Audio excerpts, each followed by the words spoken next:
Welcome to today's Career Oyster podcast. I'm Howard Caddy, founder and head coach of Career Oyster.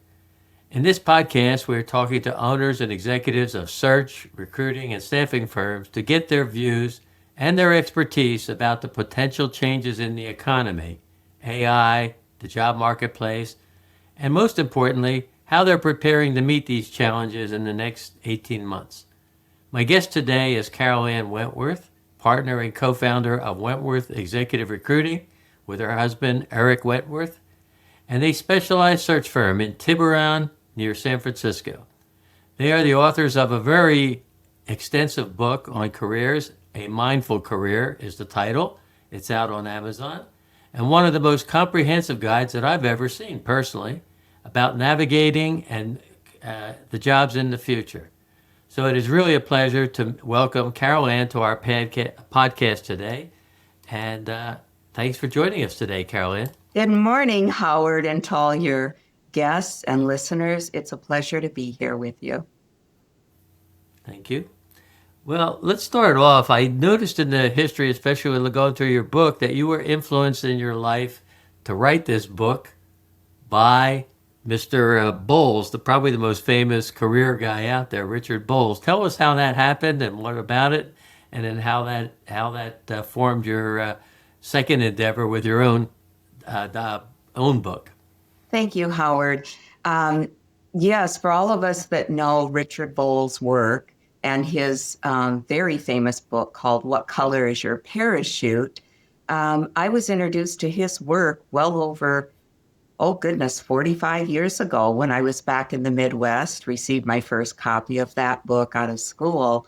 And I just remember holding it and thinking, this guy thinks like me. Like, I get this. Like, there's a process to finding your career, and there's alignment that happens, if you really follow a certain steps or guidelines or beliefs. And so fast forward ahead to when we had an opportunity to move up here to San Francisco. We were down in Los Angeles at the time, and I had just recently finished being the CEO at the Woodland Hills Chamber of Commerce, recruiting board members and constituents and building that chamber.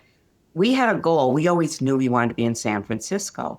My very best friend from Minnesota, who I had gone to school with, who had moved to California right out of school and to Northern California, she happened to be at a dinner in Mill Valley here in Marin County, sitting right next to Dick Bowles. Now, she knew my love and passion for his work and who he was, and his whole team was sitting next to her. And she overheard him say that they were looking for a chief marketing officer and a membership director. And she leaned over to Dick Bowles and literally said, I have the perfect couple for you. And he said, do you now? And she introduced herself and, said who she was and how she knew me, really gave a little pitch on us. And he hands her his business card and said, please have them call me this week. So the next day she's on the phone calling me and she said, Ann, you won't even believe, and I said, yes, I do believe, because I've been intentionally saying, I want to come to the Bay Area, but we needed a career opportunity to make that move. And so it was a week later, we were up interviewing with Dick Bowles and his whole team and on a houseboat in Sausalito. And we had our son with us, Jack, who was at the time 5.5. Everybody loved Jack. He was part of the deal. And they loved what Eric and I were about. My husband happened to be an award-winning marketing advertising guy out of Los Angeles and a very well-respected writer. And then I, of course, had built the Woodland Hills Chamber, recruited 248 people in the first year I was there. And I had started day before 9/11. And then for 4 years, took it from like number 13 to number 3, received 13 congressional awards from senators and Congress and county supervisors for building community. So when Dick Bowles heard all that and we were sitting around the table, he's like, I want that girl. I want her to be my membership director. And so we sold our home, moved up to the Bay Area. Everybody kept saying, go north of the bridge, which was Marin. And so we landed very well. And that began the most wonderful year of my life, Howard, to work alongside him and his wife, Marcy. And I actually was put on PR, setting up all of his book signing, his talks around the West Coast. And so I got to travel with them. And I learned grace, compassion for people, humility, and how to really have conversation, human conversations. And it was the best year of our life. And it was a year contract, and we knew that. They wanted to get grounded in this conversation. And then we also were very fortunate to take his master career coaching program, and we're certified through him to be career coaches. So that's an awesome story. Life always has its serendipity, right? And Yes. there it was. Yes. And recognize these things when they happen and take advantage of them is sometimes an art, but people have to learn that it happens to everybody, and you just have to recognize it at the time. So, when did you start your recruiting business? Right after after that year was ended? No, actually, my husband wanted to do a coffee house in Sausalito. It was always a dream of his, but not just any coffee house. He had a vision of like a Hemingway interior, and we found a beautiful location right on the bay in Sausalito. And it was a historic building, and we were granted the permission, to upgrade it, but keep its essence of the charm of the building. And so we did. We did hardwood floors, and we had, French doors off the back into the bay.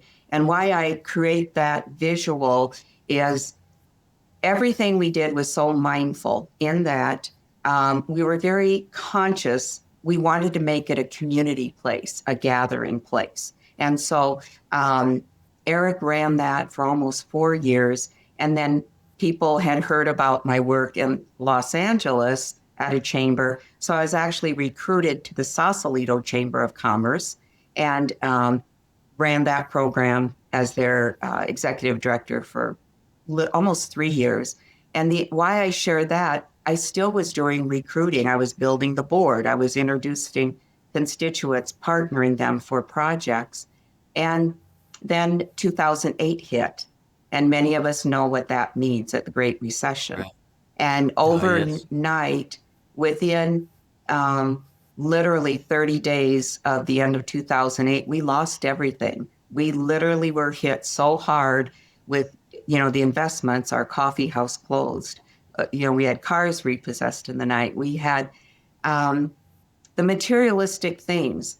But at that moment, I told my husband, I said, we can be bitter or we can be better. And I'm not going to say it didn't hurt, Howard. It hurt a lot, the emotional piece.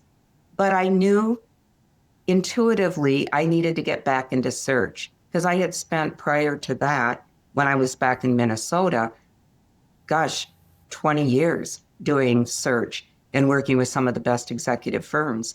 And so that is when I literally wrote the program that I'm going to be introducing here and launching in a few weeks, a course. I sat down and I literally got so clear on what I wanted to do because I now had a clean slate. I figured, okay, what do I love? What lights me up? And how do I get there?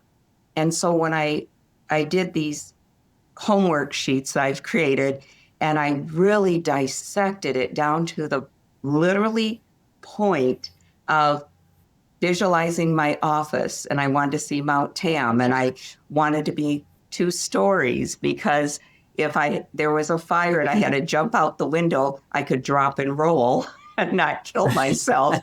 I know it sounds ridiculous, and I needed to be 5-7 miles from my home in Tiburon because if there was an earthquake, I live on 3 fault lines. So they always are saying the next quake, right? I could get to my son and my husband. I could walk, right? Now, as crazy as that sounds, the clarity that came with that made me then say, okay, I want to be north of the bridge. Then I thought, okay, I want to get back into recruiting. What does that look like? I listed out the top 10 firms that were north of the bridge. I started doing the research on each one, if they fit into my parameters, right? I came up with 3 that did. And then I recreated my LinkedIn profile and updated it to show my work as a recruiter. And then Okay. literally within 2 weeks, I had 3 interviews and I had 1 job offer. And it was with Nelson Search here in Marin. I got a gorgeous office with a breathtaking view. And long story short, it got me back into doing search. And for that, I'll be forever grateful. And then about 11 years ago, we had an opportunity to start our own firm. And then I did launch Wentworth Executive Recruiting. And I identified the verticals I really wanted to be in. Yeah. Tell us about those. Give us a list of the kind of the verticals or things you're doing. Oh, thank you, Howard. I'm a passionate environmentalist, so I needed to find companies that aligned with that conversation because you and I both know, and anyone listening, I always make the analogy, it's like you've just been at the most fabulous pizza parlor and you can't wait to tell everyone about it. I needed to find clients that aligned with my passion, that cared for the environment. And so when I started doing my research on that, I found a very fabulous global tech company in Silicon Valley that was just starting. It was a startup, had probably about 25 people at the time. And they were in renewable energy, and it was a high-tech solar company building technology products for connecting solar panels. Now they have, the power walls. They have some of the coolest projects. So I reached out to the gentleman, and we had some mutual friends. And so he met with my husband and I. And in that moment, I just knew I had to work with him, and he felt the same way. And that was 48 placements later. We helped build his Wow. entire team, both locally, nationally, and globally, and then helped him go public 2 years ago. And it was an honor, Howard. So that was like one of our biggest clients. And then I work in commercial building. So I work with a fabulous builder who does tenant improvement, and they've been around 80 years. And I came to that vertical because I grew up in building. My father was a custom home builder in the Midwest. And so I worked with the electricians and plumbers and sheetrockers because Dad had me on the phone, Howard, being like his secretary in the summers and in high school, because I loved people and I would schedule the appointments for Dad. And it was a wonderful experience. So fast forward ahead, I also knew if they did LEED certified, right, or built green projects, that meant a lot. Or how did they recycle the materials they took out of the old offices? I mean, that's how granular I get for my clients. And when that happens, for anyone listening, I highly recommend when you really get intentional about who you want to work with, what kind of projects, how you want to feel every day. That we were talking before the show, the serendipitous moments show up, the right people show up. Yeah, so I love what I do. No, it's an awesome journey you've been on, and I can see where, because you actually walk the walk, you are so intentional and thinking about where you're going and what you want to do, that the title of your book makes sense, A Mindful Career. At first, I looked at that as it's really a very elaborate presentation of all the elements of career. It'll be a reference for me, I'm sure. But so let's take that. When you talk about that when we talk about candidates and everybody else has a career and certain aptitudes that are inborn, that are, hardwired, and they have desires that they like, I think the lesson is they should be proactive in their career search Yes, instead of reactive. Most people are reactive. Would you agree with absolutely. that? Absolutely. Yeah, they wait till the shoe drops and then Right. need help. So give us just one or two points in your book that really is the thread that goes through all the chapters, because it's quite an extensive book. But what's the two or three threads that we can leave on this brief podcast? Howard, the question I always like to ask people that I work with is, who are you becoming today? And I believe when we open the portal to creating a career rather than just a job, search, that change happens through conscious awareness and compassion for yourself and commitment to a process. And while that sounds big, it's what we just talked about. Our book was written as a labor of love because my husband would hear me in his office down the hall and say, Carol Ann, you care about people so much and so deeply. He goes, you need to write a book. I'm like, when am I going to have time to write a book? And he put a binder together, with topics for me. And it was interesting. Around 3:30 every morning for about 6 months, I would get these incredible downloads. I'd get up and just start writing. And that's how the book came to be. And so the common thread really is, first, you need to get grounded in who you are, and that's why I like to ask people, what are you becoming? What are you working towards?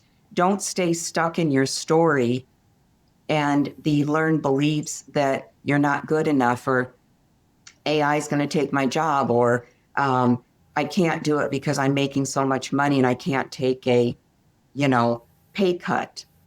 I like to get into the psychology of it and neuroscience of it with a person and say, but if you did this, what would that look like? I am such a firm believer in possibilities, and you never know Yeah. till you ask, like you and I spoke before the show, because things change on us constantly on the hour, whether we have control of it or not. So I think, to your point, being prepared ahead of that and doing self-evaluation and self-transformation, I think if I was to leave any golden nugget for everyone on the show today, is get out ahead of it.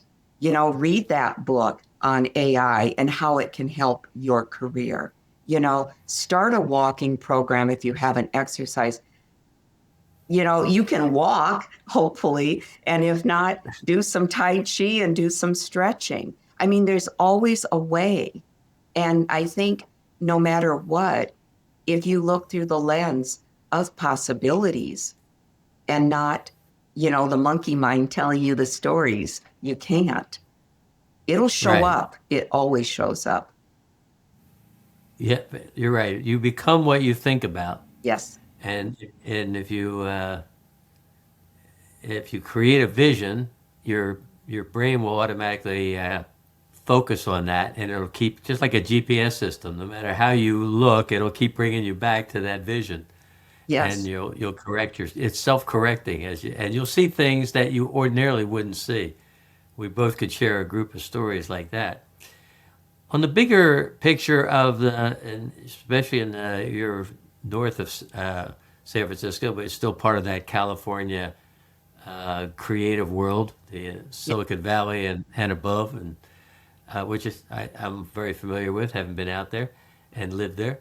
Tell us a little bit about what you think the AI is going to do to just the general market, and when you look out just a little bit, what are job seekers going to have to do, and how will it affect hiring? How will it affect the number of jobs? How will it affect recruiting? the recruiters themselves. You remember 2008, I kind of see similar storm clouds. I think so. There's three questions there. The first one, I really encourage people, no matter what age group you are, no matter what discipline you're in, to start exploring what AI is and have fun with it. For example, the AI that I'm familiar with and my husband, and we use it every day, is Claude. And we experienced ChatGPT. We played around a little with Gemini. We wanted to align with one that we felt comfortable with, right? And so that would be one way. And it's for my husband, it's when he's writing and he'll put in certain prompts.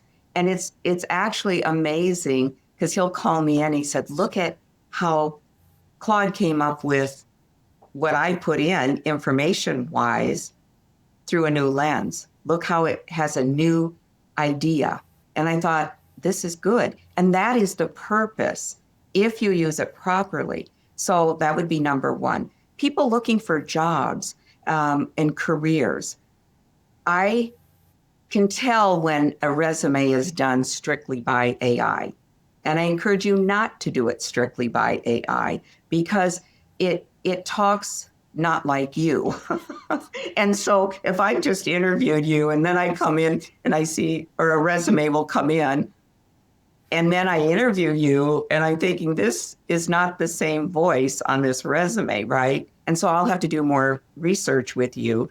So don't be lazy about it. You know, you can use AI to clean up your resume and make it stronger, but always go in and edit and adjust so it still has your personality. I think that's critical. And then the third thing, really, the changes I'm seeing in the industry here, and yes, we are in the melting pot of it. And we had a group here at our home recently, a lot of thought leaders from around the Bay Area, and we were talking about the AI conversation. Will it replace humans like all the hype is? And what our consensus came to was that, yes, there's going to be simple data entry jobs that can be replaced. We already see it replacing customer service, which we all agreed we miss humans immensely. Because any of us that have had conversations with bots, I don't know about you, but it really, I give it a few minutes and I'm like done, because it could drive me crazy. But I think what I'm seeing and reading and hearing in the Bay Area is that, yes, it's going to replace some really basic jobs. So if I was in customer service, the first thing I would do is start doing every kind of research on how can it support my position in customer service? How can I be that thought leader that learns AI so good that I could be the manager over that vertical, right? Looking, instead of just being like an entry level, so the idea is to strengthen whatever skill sets you have with AI. Make yourself more valuable, and then even when you go to interviews or you see positions you would love to have, don't be afraid to apply for them if you truly have had some AI knowledge. What we're hearing is clients or companies across the Bay will talk to you and look at you if you're excited about AI. If you come in and you're at all negative about it, obviously that energy they don't need. They need someone that's going to be proactive, basically. That's interesting you brought that up because you're one of the few people out of the group that I've spoken to has brought that up. And in my background, I've always sold things that weren't out there. They were brand new. And computers before people had them, internet before they knew what internet was. I even sold an AI product in 92, an applicant tracking system. Yeah, how about that? A Silicon Valley company called Resumex.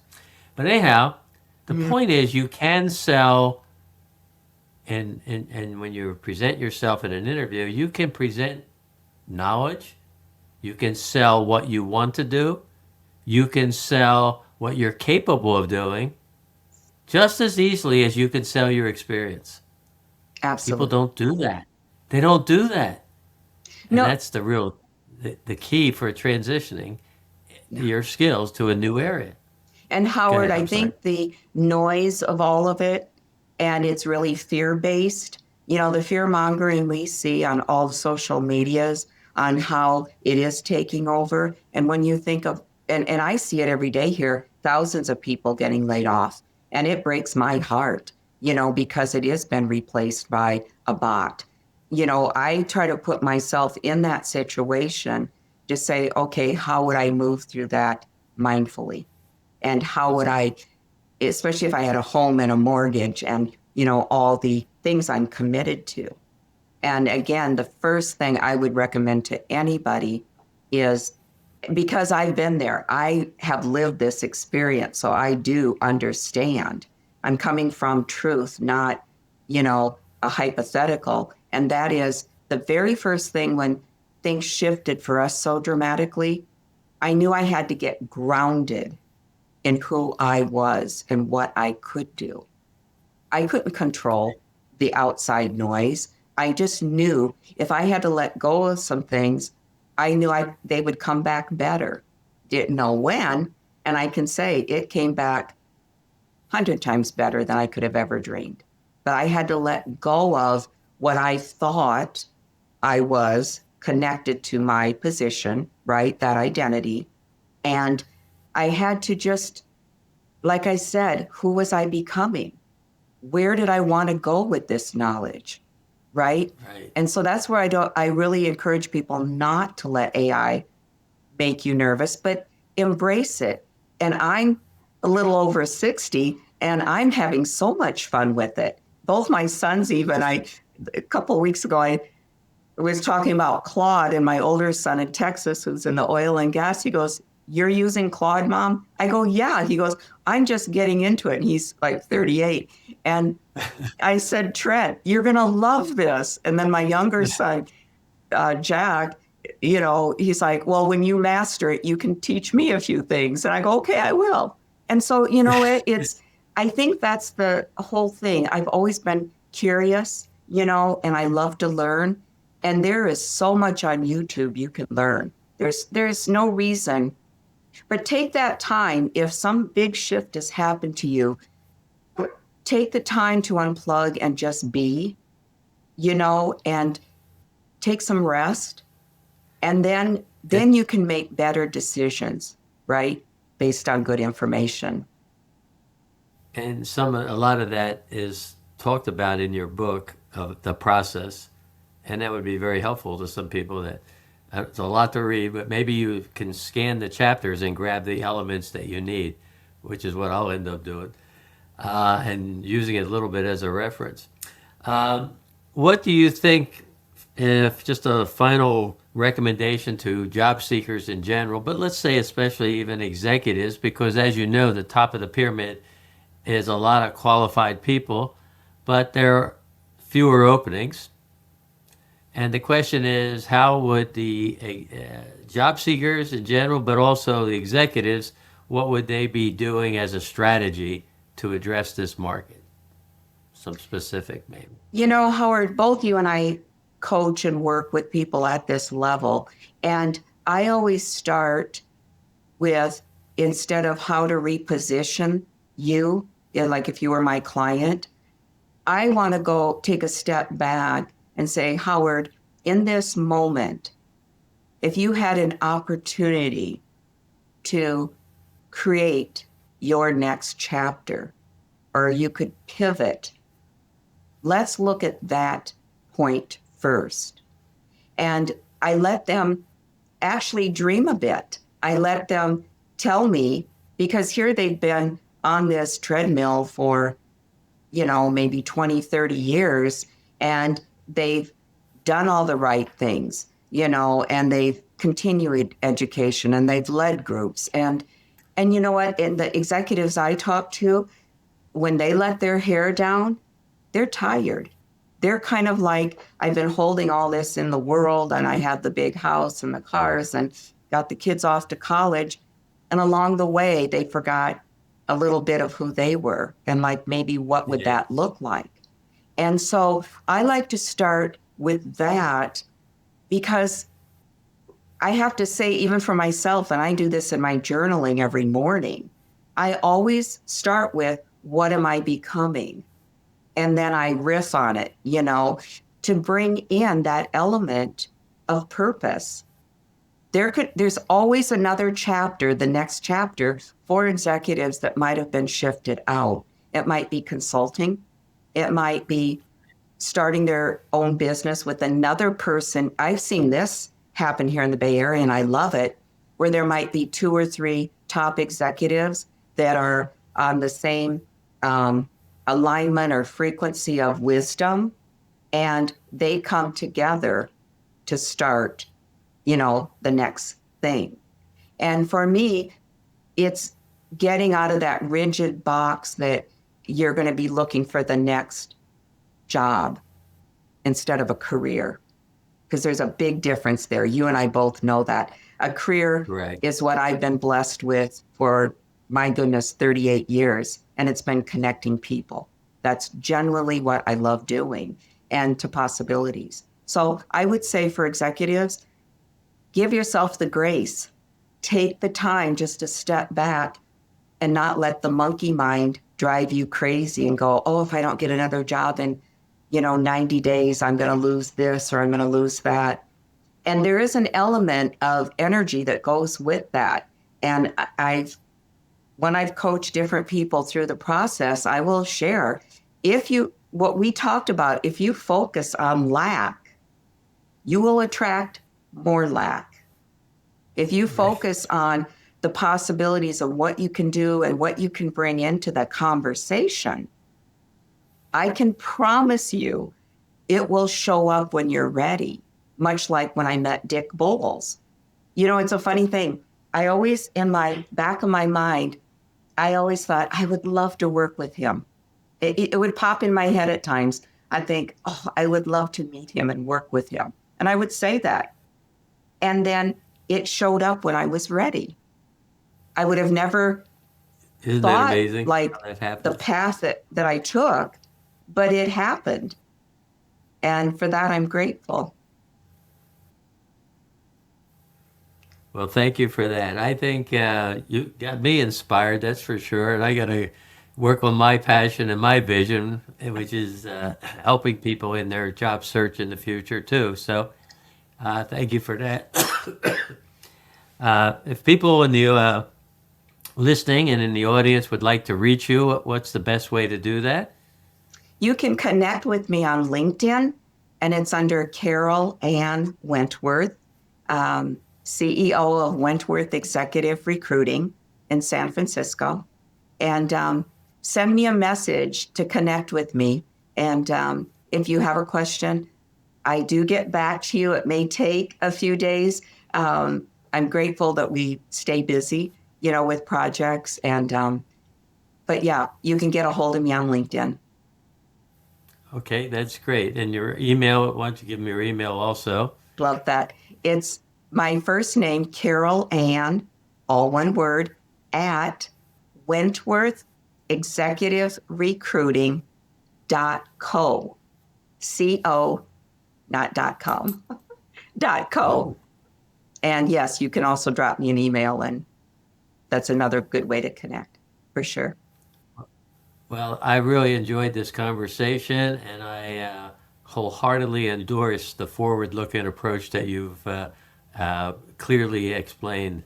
And I hope everyone else can use that to arouse their courage and their sincere thinking to move forward in a brand new world that we're dealing with.